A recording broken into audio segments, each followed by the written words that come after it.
பூரிக்கு எப்பொழுதுமே பூரி கிழங்கு குருமா இதுதான் வச்சு செஞ்சு சாப்பிடணுமா? ஒரு முறை இந்த மாதிரி செஞ்சு சாப்பிட்டு பாருங்க. அதுக்கப்புறம் ஒவ்வொரு முறையும் இதே செய்ய தோணும் உங்களுக்கு.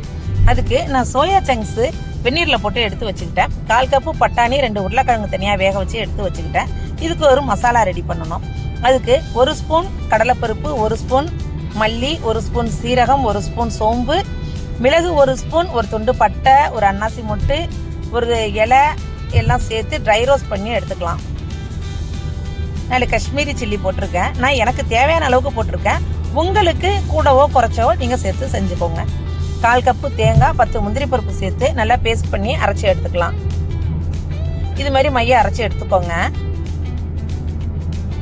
இப்போ ஒரு பேனில் ஆயில் விட்டு வெங்காயம் ஸ்கொயர் ஷேப்பில் கட் பண்ணி ஜஸ்ட் இது ஒரு கார்னிஷ் காண்டி எடுத்து வச்சுக்கிட்டேன். அதே ஆயிலில் கொஞ்சம் பட்டை, இலை, மொட்டு போட்டு 2 ஏலக்காய் போட்டு 2 கிராம்பு போட்டு பொடியாக கட் பண்ண வெங்காயம் 2 பல்லாரி வெங்காயம் சேர்த்து அதோட 2 பச்சை மிளகா, 1 ஸ்பூன் இஞ்சி பூண்டு பேஸ்ட்டு, 2 தக்காளி பழம் சேர்த்து நல்லா வதக்கி எடுத்துக்கலாம். இப்போ அதோட அரைச்ச மசாலாவை சேர்த்து எண்ணெய் பிரிஞ்சு வர்ற அளவுக்கு நல்லா வதக்கிக்கணும். கல் உப்பு சேர்த்துக்கோங்க. இப்போ தண்ணி கொஞ்சம் விட்டு நல்லா கிண்டி மூடி கொதிக்க விட்டுடலாம். நல்லா கொதிச்சிடுச்சு.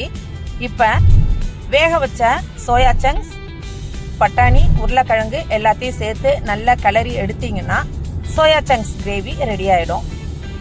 சூப்பரான இந்த கிரேவியை ஒரு முறை நீங்கள் செஞ்சு சாப்பிட்டு பாருங்கள்.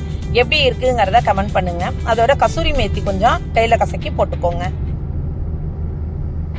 நான் வாசனைக்காண்டி 1 ஸ்பூன் நெய் சேர்த்துருக்கேன். சூப்பராக இருக்குங்க. எப்படி இருக்கு பாருங்க, பார்க்கறதுக்கே ரொம்ப டெம்டிங்காக இருக்குல்ல. நீங்கள் செஞ்சு பாருங்க. மேலே கார்னிஷ் காண்டி ஏற்கனவே நம்ம வதக்கி வச்ச வெங்காயத்தை போட்டுக்கலாம்.